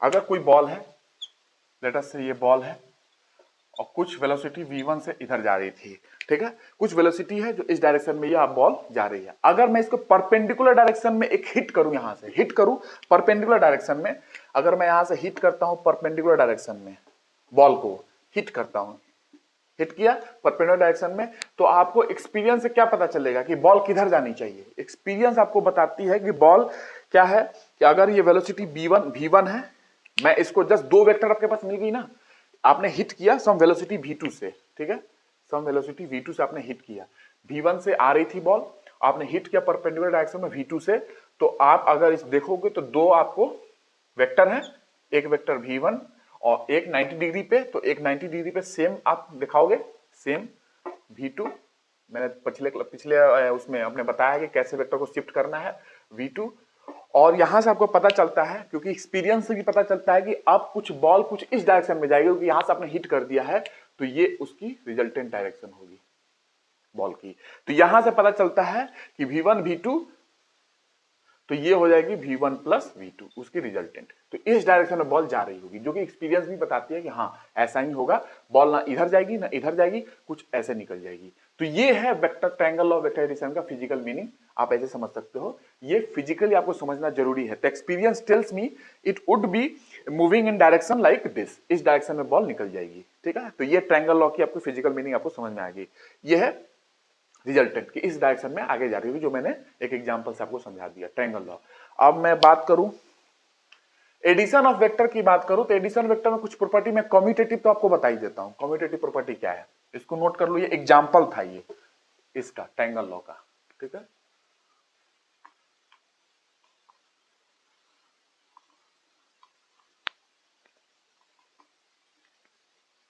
और ट्रायंगल लॉ आपने पढ़ लिया एडिशन, और अभी मैं सब्सट्रैक्शन पे जाने से पहले मैं आपको कुछ चीज बता दूं। ट्रायंगल लॉ के बाद एडिशन आपने पढ़ लिया और हम लोग सब्सट्रैक्शन अभी पढ़ेंगे थोड़ी देर से, बट ट्रायंगल लॉ के साथ ही मैंने एडिशन पढ़ाया है। तो मैं आपको यहाँ पे एक चीज बताता हूं कि vector can be scaled, vector can be scaled. आप वेक्टर को स्केल कर सकते हो। इसका मतलब क्या है, इसका मतलब क्या है, क्योंकि मैंने ट्रायंगल लॉ के बाद मैंने इसलिए इसको चुना है, इसको लिया है क्योंकि मुझे वेक्टर फील्ड समझानी है आपको, क्योंकि वेक्टर फील्ड आपको जल्दी कोई बताता नहीं है, मैंने देखा है।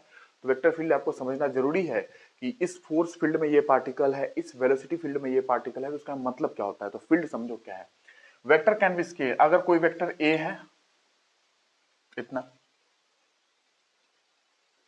अगर आपको 2a डिफाइन करना है तो सेम आप यहां से इसी लेंथ का आगे बढ़ा देंगे, दिस इज 2a, ठीक है। तो ये a है तो दिस इज 2a, ये वेक्टर स्केलिंग है 2a वेक्टर। आपको अगर 3a करना है वेक्टर की तो यहीं से आप 3a कर देंगे, ये 3 हो जाएगा, तो ये 3a हो गया। तो वेक्टर की आप स्केलिंग कर सकते हो, वेक्टर कैन बी स्केल, आप ऐड कर सकते हो एज मेनी नंबर टाइम्स, जितने नंबर a है a का ये डबल हो गया, ये a का ट्रिपल हो गया। तो यहां से a, यहां से 2a और यहां से 3a, vector can be scaled, आप वेक्टर की स्केलिंग कर सकते हो। ये मैं समझाना इसलिए चाहता हूं कि वेक्टर की स्केलिंग से क्या होती है कि अगर आप triangle law of vector addition पढ़ लिए, वेक्टर को ऐड कर सकते हो, ट्रायंगल लॉ, और ये पढ़ लिए वेक्टर स्केल्ड, ये दो प्रॉपर्टी वेक्टर की ऐसी है, दो प्रॉपर्टी, अगर इस दोनों प्रॉपर्टी को आप कंबाइन करते हो, ठीक है, और तो कंबाइन करोगे, तो कंबाइन करने से क्या होगा कि आपको एक ऐसी मैथमेटिकल प्रॉपर्टी आपको मिलेगी। अगर दो वेक्टर को, दो प्रॉपर्टी को कंबाइन करते हैं दोनों को, तो आपको एक ऐसी मैथमेटिकल प्रॉपर्टी मिलेगी, उसको बोलते हैं मैथमेटिकली फील्ड। फील्ड का जो मतलब है मैथमेटिकली, ये इसका मतलब यही है कि उस वेक्टर को आप ऐड भी कर रहे हो और उस वेक्टर की स्केलिंग भी पॉसिबल है। इन दोनों प्रॉपर्टी को एक कॉम्बिनेशन में अटैच करते हो, कंबाइन करते हो, then you get mathematically a field.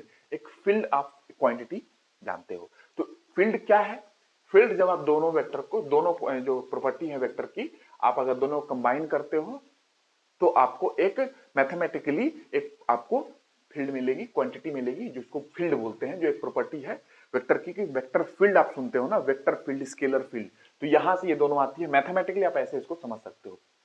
Field ये है, क्योंकि आप जब समझते हो कि इलेक्ट्रिक फील्ड जो है मैग्नेटिक फील्ड है या फोर्स फील्ड है, तो इलेक्ट्रिक फील्ड को फील्ड क्यों बोला गया, मैग्नेटिक फील्ड को फील्ड क्यों बोला गया, फोर्स फील्ड को फील्ड क्यों बोलते हो, वेलोसिटी फील्ड भी बोलते हैं।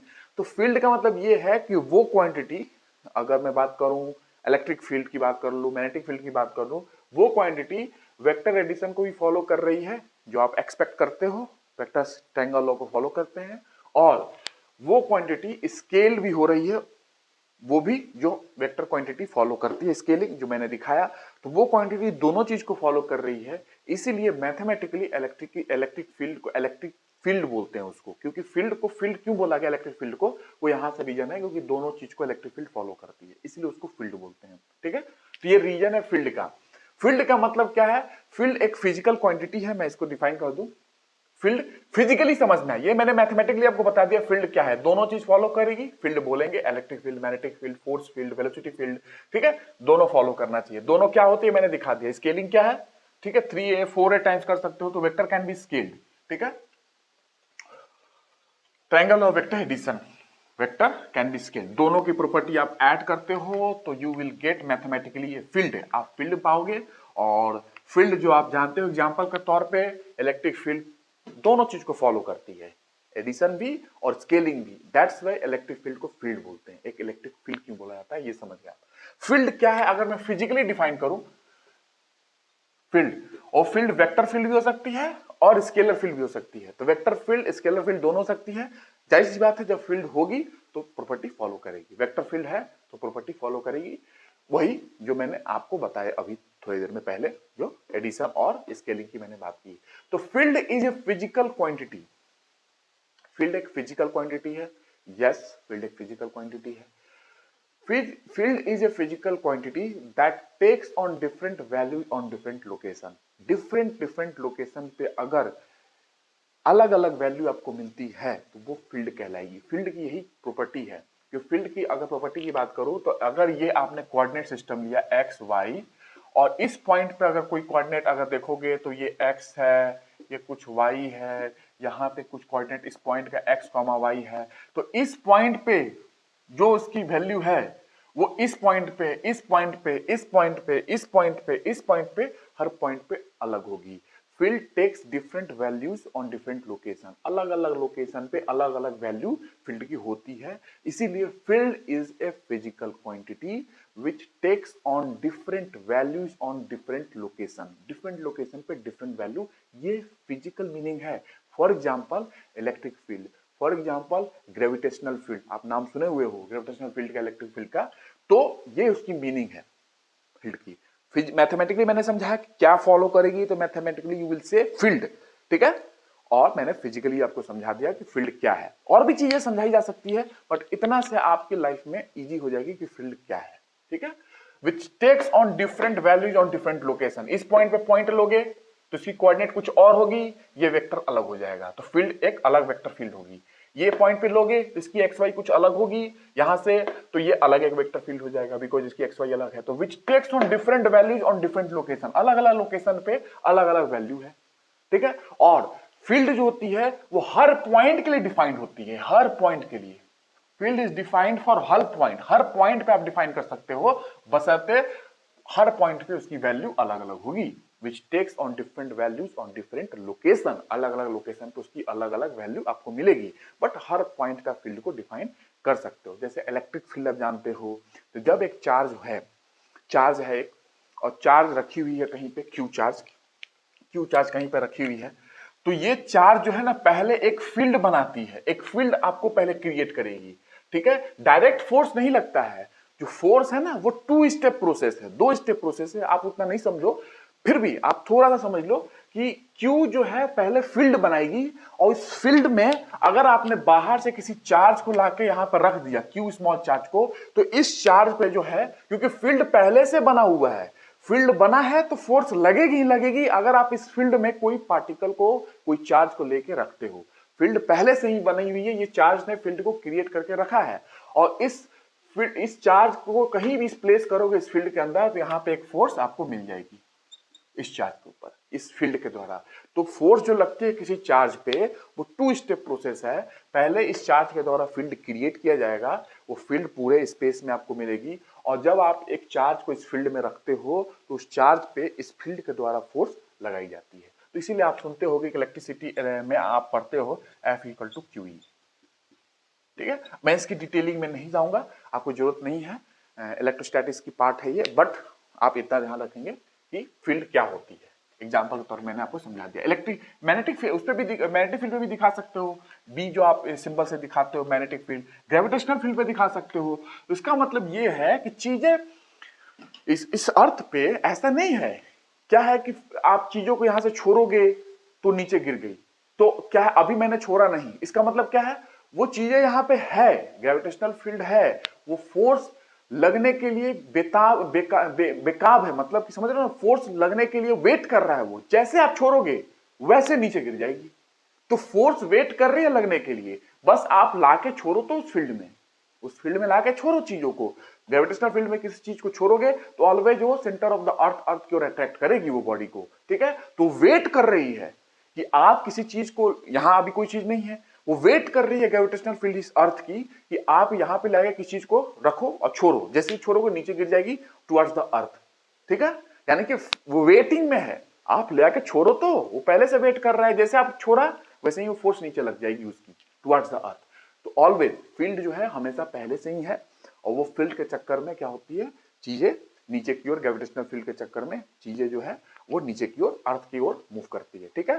तो force is waiting to happen, force wait कर रही है, बस आप छोड़ तो दो, एक बार अपने आप नीचे गिर जाएगी। तो क्यों? क्योंकि फील्ड पहले से क्रिएटेड है, जैसे मैंने चार्ज में बताया, बस आप ला के रखोगे, उस फील्ड के कारण उस पार्टिकल पे फोर्स लग जाएगी, चाहे वो ग्रेविटेशनल फील्ड हो चाहे वो इलेक्ट्रिक फील्ड हो, ठीक है।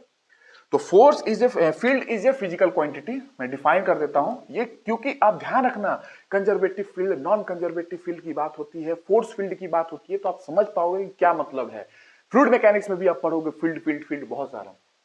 Field is a physical quantity,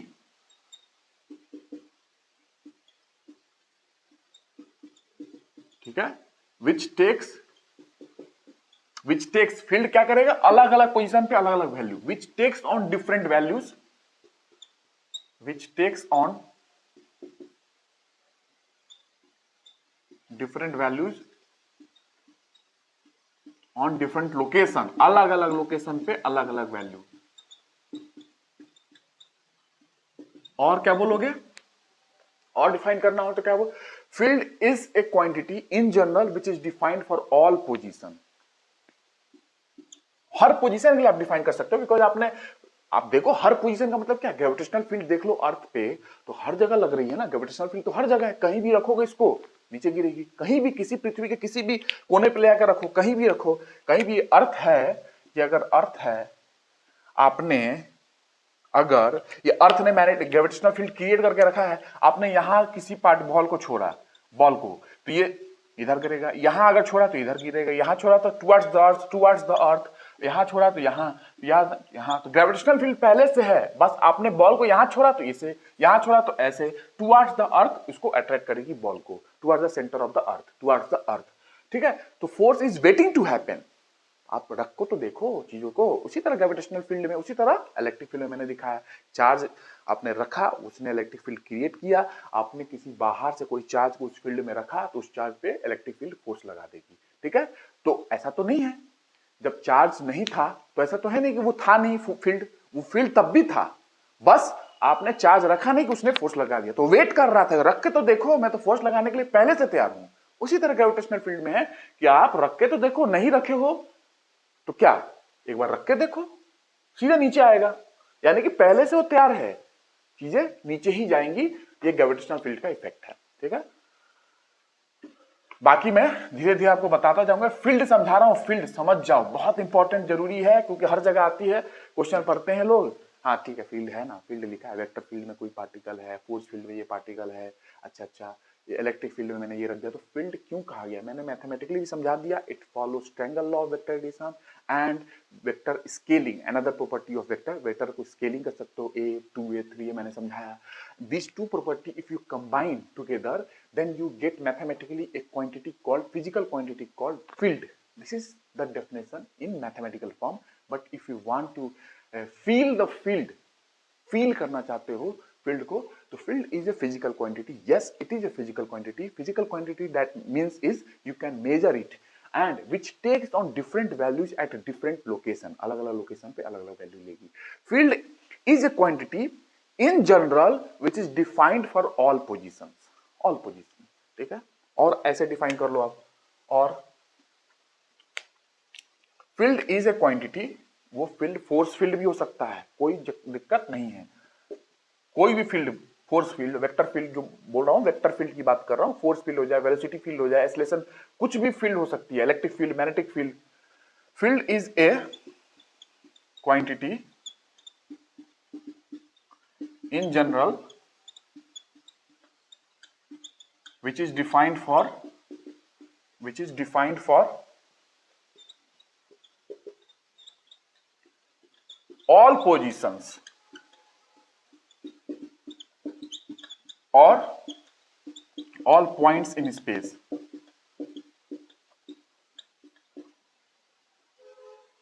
ये इसका मतलब है फील्ड का, ध्यान रखना, शायद इट मे बी द, जो मैंने बताया है ये चीजें बुक्स में नहीं है, बट ये चीजें फील्ड वगैरह घूमते रहती हैं क्वेश्चंस में, बट इसके लिए डिफाइन नहीं किया गया है बहुत सारे बुक्स में, आप इसको ध्यान रखोगे, बहुत काम आएगी आपको, इंटरव्यू में भी कभी पूछ ले आपसे कि why you call as force field, why not force itself, क्यों नहीं फोर्स ही से बोल रहे हो आप, why called it force field, why call it force field?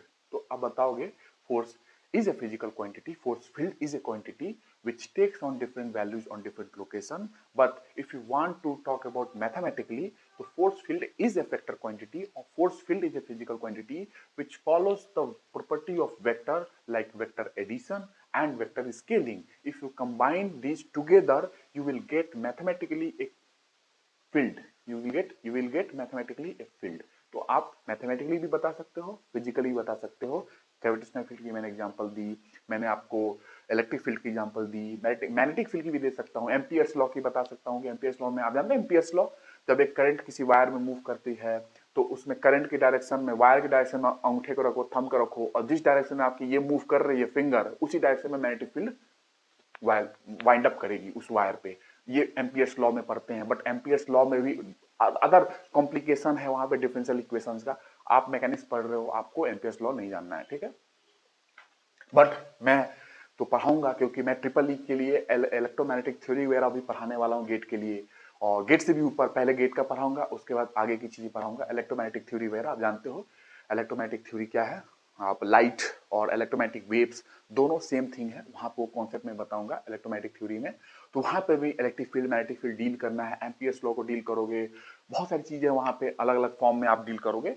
तो वहां पे मैं उनको ट्रिपल ई में जब इलेक्ट्रॉनिक्स इंजीनियरिंग की बात करूंगा वहां पे मैं डील करूंगा इन चीजों से। बट आपको फीलिंग इसलिए मिल रही है बिकॉज मैं अलग अलग फील्ड को जानता हूं, सिर्फ नाम नहीं सुना हुआ, मैं सब कुछ जानता हूं, डिटेल में जानता हूं। इलेक्ट्रिसिटी के बारे में अगर बात करूं, इलेक्ट्रॉनिक्स इंजीनियरिंग की बात करूं, वहां पे मैं इलेक्ट्रोमैग्नेटिक थ्योरी पढ़ाऊंगा, अलग सब्जेक्ट भी पढ़ाऊंगा। आप जानते हो मशीन्स जानते हो, ट्रांसफार्मर जानते हो, सब के सब कुछ नहीं एक इंडक्टर है, सब के सब। मैं इन चीजों को नहीं बता सकता हूं आपको बिकॉज आपके एग्जाम में नहीं पूछा जाता है, लेकिन कहीं ना कहीं मैकेनिकल इंजीनियरिंग में आप अगर प्रोडक्शन में पढ़ रहे हो तो कहीं ना कहीं इलेक्ट्रिसिटी लिंक होती है वहां पे। आप वेल्डिंग पढ़ रहे हो तो वीआई कैरेक्टरिस्टिक्स पढ़ते हो, वोल्टेज करंट की बात करते हो, है ना, metal inert gas, tungsten inert, आप टीआईजी एमआईजी वगैरह पढ़ते हो, सब कुछ। तो करंट इलेक्ट्रिसिटी तो डील करना ही है, भले आप उतनी उसकी थ्योरीज को डील ना करो, लेकिन डील करना है, ठीक है। कूलम्स लॉ भी डील करोगे। ड्राई फ्रिक्शन की बात करोगे तो ड्राई फ्रिक्शन किसने दिया है, जो फ्रिक्शन पढ़ते हो ना ड्राई फ्रिक्शन, वो कूलम्स नहीं दिया है, कूलम नहीं दिया है, ठीक है। जो आप कूलम्स लॉ पढ़ते हो ना इलेक्ट्रोस्टैटिक में, वही कूलम ने ड्राई फ्रिक्शन की कॉन्सेप्ट दी थी, जो आप नॉर्मली फ्रिक्शन पढ़ते हो। मैं बताऊंगा फ्रिक्शन में, कूलम नहीं दिया है वो, कूलम फ्रिक्शन के नाम से जानते हैं। अभी कहोगे ये भी बुक में नहीं लिखा है, नहीं मिलेगा जल्दी। फ्रिक्शन में जब आऊंगा तो मैं बताऊंगा फ्रिक्शन व्हाट इज, क्या tendency, what is tendency, tendency move करने की, देन यू गेट फ्रिक्शन। और फ्रिक्शन की क्या टेंडेंसी होती है, अपोजिंग करना, क्या करना, फ्रिक्शन बहुत सारी चीज बताई जा सकती है। फ्रिक्शन के लिए तो एग्जांपल्स बहुत सारे दिए जाते हैं, तो मैं बताऊंगा फ्रिक्शन को आपको। तो ये चीज आप समझ गए हो। अब मैं बात करूं वेक्टर एडिशन के बाद वेक्टर सब्सट्रैक्शन। वेक्टर सब्सट्रैक्शन क्या है, just it is a special case of vector addition, nothing more than that. बस इतना ही है, स्पेशल केस है वेक्टर एडिशन का, इससे ज्यादा कुछ नहीं है। तो वेक्टर सब्सट्रैक्शन, हाँ मैं क्वेश्चन लगा के दिखाऊंगा आपको। आपको वेक्टर एडिशन में मैंने दिखाया वेलोसिटी के, मैं वेक्टर सब्सट्रैक्शन भी आपको फिजिकली समझाऊंगा। हर चीज समझते जाओ फिजिकली क्वेश्चन के फॉर्म में, उसके बाद मैं छोटे छोटे क्वेश्चन को उठा के सारा मर्ज करूंगा, एक अच्छा क्वेश्चन बना के दिखाऊंगा। गेट में कैसे आए हैं, ईएससी में कैसे आए हैं, और सिविल सर्विसेज में कैसे आए हैं, आपको सब कुछ दिखाऊंगा, कैसे वहां पे यूज करना है। सारी चीजों को रिवाइज करते रहना, जरूर रिवाइज करोगे। और जो क्वेश्चन आपको पूछने हैं सब्जेक्ट से रिलेटेड चल रही हैं, जो भी हो तो आप बताना। मैं फिर भी उतना कवर कर रहा हूं, आप मेरे पिछले लेक्चर को देखोगे तो मैं इतना कवर कर रहा हूं ताकि आपको कहीं दिक्कत ना हो, ठीक है ना। इसलिए मैं उस तरीके से कवर करके करते चल रहा हूं। वेक्टर सब्ट्रैक्शन, ठीक है। तो वेक्टर सब्ट्रैक्शन की बात करूं तो क्या है, जस्ट मैंने बताया ये स्पेशल केस है वेक्टर एडिशन का ही। तो इसमें क्या कर सकते हो वेक्टर सब्ट्रैक्शन में, वेक्टर सब्ट्रैक्शन की बात करूं तो इसमें आप कुछ नहीं, स्पेशल केस करना है आपको। स्पेशल केस क्या है कि आप कुछ नहीं, ले लो ये वेक्टर, ए वेक्टर ले लो कुछ ऐसा, ए वेक्टर, ठीक है। और एक वेक्टर बी वेक्टर ले लो, बी वेक्टर अगर देखोगे कुछ ऐसा लो, ए वेक्टर ऐसा है और बी वेक्टर ऐसा है, ठीक है। ये बी वेक्टर है, दो वेक्टर है। अब मैंने इसकी एडिंग की थी तो कैसे किया था, हेड टेल से ऐड किया इन ऑर्डर, और closing side of the triangle reverse form में वो क्या था, रिजल्टेंट था। ठीक है, ट्रायंगल की क्लोजिंग साइड रिवर्स ऑर्डर में। ठीक है, रिवर्स समझ रहे होगे, ये ऑर्डर जो चल रही है ऐसा ऐसा फिर एक ऐसा आ गया, तो ये तो रिवर्स नहीं है, ये तो इन ऑर्डर आपने ऐड किया है। बट रिवर्स ऑर्डर की बात करोगे तो रिवर्स ऑर्डर में क्या होगा कि आपने ऐसे गए, हेड से टेल को जोड़ा, फिर यहां गए, ये हेड है सेकेंड वेक्टर का बी का, और आपने इसको ऐसे जोड़ा, तो आपने रिवर्स कर दिया। ऐसे जाके ऐसे आना चाहिए था तीर, लेकिन आपने क्या कर दिया, रिवर्स में इसको एक वेक्टर को ऐड किया है जो कि रिजल्टेंट है, जो कि क्लोजिंग साइड ऑफ ट्रायंगल है। तो ये इन ऑर्डर ऐड किया यहां पे, यहां तक हेड टेल से, और जस्ट यहां पे फर्स्ट वेक्टर के टेल से लास्ट वेक्टर के हेड से एक आपने वेक्टर को जोड़ा जो कि एक रिवर्स फॉर्म में है। ठीक है, रिवर्स और इन ऑर्डर फॉर्म क्या होगा, एक ऑर्डर में क्या होगी, जैसे आप आ रहे थे वैसे ही आ जाओ, ऐसे ऐसे गए और ये ऐसे ब्लू लाइन वाला, ये इन ऑर्डर हो गया। बट इससे क्या होगा कि आपको रिजल्टेंट जो है ना यहां पे, ये ऐसा नहीं, यहां पे रिजल्टेंट कैसे डिफाइन है, इस तरीके से रिवर्स फॉर्म में। ठीक है, ये आप मीनिंग समझ रहे होगे कि क्या मैंने बताया आपको। वेक्टर सब्सट्रैक्शन की बात करूं तो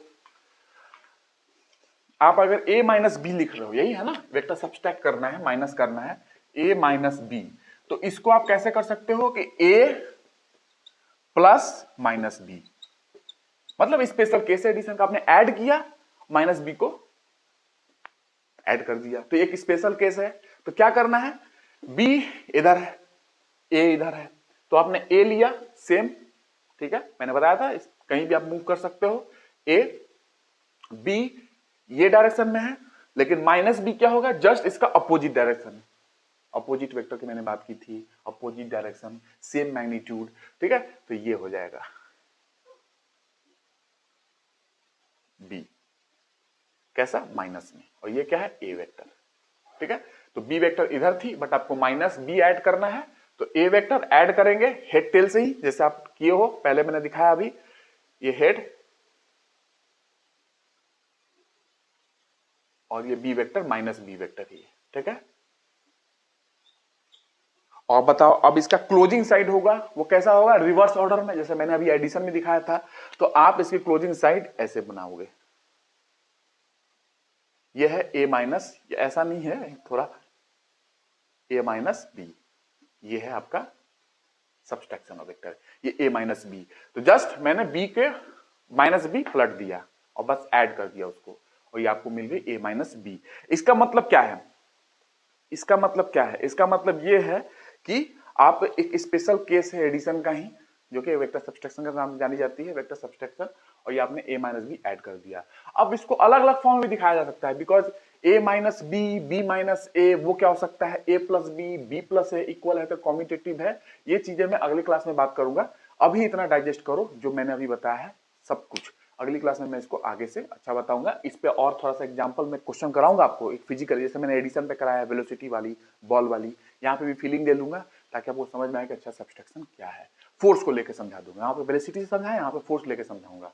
उसके बाद हम लोग आगे मल्टीप्लीकेशन वगैरह पढ़ना है अपने को, vector cross product, dot product, उसकी फिजिकल मीनिंग भी समझेंगे जितनी यहाँ पॉसिबल है। फिर मैं टॉर्क वगैरह, इक्विलिब्रियम स्टार्ट करूंगा, तो वहां से आपको सारे पढ़ना है, टॉर्क वगैरह, मोमेंट वगैरह, कपल वगैरह क्या होती है, कपल और मोमेंट में क्या अंतर है, टॉर्क में, इन चीजों की बात करूंगा मैं, क्योंकि ये चीजें आप समझोगे तभी जाके ट्रस्ट समझ पाओगे। ट्रस्ट जानते हो, ट्रस्ट बहुत इंपॉर्टेंट स्ट्रक्चर है मैकेनिकल इंजीनियरिंग में, सिविल इंजीनियरिंग में, कहीं भी ब्रिज पे जाकर देखो आप, रेलवे ब्रिज हो, रोड ब्रिज हो, ट्रस्ट सब जगह यूज की गई है। बट उस ट्रस्ट को समझने के लिए आपको ये बेसिक समझना जरूरी है, फोर्सेस का रिजोल्यूशन वगैरह भी समझना जरूरी है, क्योंकि हर फोर्स को आपको रिजॉल्व करना पड़ेगा। रेक्टेंगुलर कोऑर्डिनेट सिस्टम में आपको रेक्टेंगुलर कंपोनेंट तोड़ने पड़ेंगे उसको, तो मैं सिखाऊंगा उसको अगली क्लास में, इतना डाइजेस्ट करते जाओ। तो फील्ड समझे, फील्ड की मैथमेटिकल प्रॉपर्टी आप समझे, फील्ड को फिजिकली समझे, अपने वेक्टर को रिप्रेजेंटेशन समझा, वेक्टर को अलग अलग कैसे रिप्रेजेंट कर सकते हैं, अगर ए वेक्टर को आप ऐसे रिप्रेजेंट कर रहे हो तो ए वेक्टर को ऐसे भी कर सकते हो, कहीं भी दिखा मिले तो गलत मत बोल देना कि प्रिंटिंग गलत है, रिप्रेजेंट ऐसे कर सकते हैं। और बुक में बोल्ड करके दिखाते हैं, एकदम बोल्ड करके, ठीक है, गहरा एकदम मोटा करके दिखाते हैं किसी वेक्टर को। ठीक है, तो ये अपना रिप्रेजेंटेशन होता है, और बाकी मैंने बताया आपको कि ऐसे ऐसे हम लोग, ये सब्सट्रैक्शन है, एडिशन का ही स्पेशल फॉर्म है ये सब्सट्रैक्शन। इसकी फिजिकली मैं आपको क्वेश्चन कराऊंगा, हर चीज का क्वेश्चन कराऊंगा, उसके बाद एकदम से गेट की क्वेश्चन, ईएससी की क्वेश्चन। तो आप जब छोटे छोटे सब कुछ एक एक चीज को समझते जा रहे हो, प्रॉपर्टी समझ रहे हो, उसके बाद क्वेश्चन लगा रहे हो, छोटे से क्वेश्चन, तो आप अच्छे से वो भी समझ जाओगे जब मैं डिटेल क्वेश्चन कराऊंगा, तभी समझोगे। कुछ मैं जबरदस्ती आपको नहीं समझाऊंगा कि बस मान लो ऐसा होता है, क्योंकि जब क्रॉस प्रोडक्ट में आऊंगा तो right hand thumb rule, right hand screw law, right handed screw law, right handed screw, तो वो भी वहां से ही बताई जाती है, बट मैं आपको राइट हैंडेड थंब रूल से बताऊंगा, बिकॉज आपके पास थंब हमेशा है ना, राइट हैंड, लेफ्ट मत यूज करना, राइट थंब तो आपके पास है, अब स्क्रू कहाँ खोजने जाओगे, तो थंब से मैं बता दूंगा, क्रॉस प्रोडक्ट में आपको काम आएगी, बिकॉज आप जानते हो कि वेक्टर में डायरेक्शन देना बहुत जरूरी है, तो क्रॉस प्रोडक्ट एक वेक्टर प्रोडक्ट है, तो वहां से आपको डायरेक्शन की जरूरत पड़ेगी, तो वहां पे राइट हैंड थंब रूल की जरूरत पड़ेगी, तो उस थंब का यूज करना है आपको, ये थंब है ना, इसकी यूज करनी है, और ये हर जगह यूज करना है, ठीक है, क्योंकि ये सेंस ऑफ रोटेशन भी देगा, टॉर्क जब जाओगे तो वो भी क्रॉस प्रोडक्ट है, आर क्रॉस एफ, तो ये सिर्फ सिर्फ ऐसा नहीं है कि डायरेक्शन दे रही है, ये रोटेशन का सेंस भी देती है, क्लॉकवाइज या एंटी क्लॉकवाइज, ये भी समझना है। तो आई जे के वगैरह समझेंगे जब एल्जेब्राइक मेथड में आएंगे, अभी तो हम लोग ज्योमेट्रिक मेथड, ये क्या चल रही है नॉर्मल मेथड, ये ज्योमेट्रिकल मेथड है, आप नॉर्मल ज्योमेट्री से पढ़ रहे हो, ठीक है। तो आगे हम लोग बात करेंगे नेक्स्ट क्लास में। थैंक यू, और बस पढ़ो, रिवाइज करो, जिस तरीके से मैं समझा रहा हूँ अच्छे से, ये आपको उतना अच्छे से जल्दी मिलेगा नहीं, क्योंकि समझ रहे हो मैंने उस चीज को समझाया है जो चीज को, और मैं एग्जाम्पल के साथ समझाता जा रहा हूँ, ठीक है, और फिर मैं एकदम से आपको गेट जो एग्जाम है ना उसके क्वेश्चन को मैं कैसे हलवा बनाऊंगा आपके लिए, आप देखना। और ईएससी के क्वेश्चंस को अभी जो 1 2 3 साल में आए हैं, बहुत अच्छे अच्छे क्वेश्चन आए हैं, एक आईएएस में आया था क्वेश्चन मेंस में, उस क्वेश्चन को ईएससी में भी डाला गया है, कुछ डेटा वगैरह में प्रिंट हुई थी, 1 मीटर की कुछ डिस्टेंस वगैरह थी, मैं दिखाऊंगा क्या था उसको, तो सॉल्व कराऊंगा आपको बहुत ही बेहतरीन वे से, अलग वे से सॉल्व कराऊंगा, ठीक है। कुछ हम लोग अलग अलग क्वेश्चन करेंगे, डिफरेंट क्वेश्चन करेंगे, ताकि आपको कॉन्सेप्ट क्लियर हो, बट उसके पहले आपको थ्योरी समझना जरूरी है, बेसिक जो आपको थ्योरी चाहिए वो आपको बता रहा हूँ। तो नेक्स्ट क्लास में बात करता हूँ। Thank you.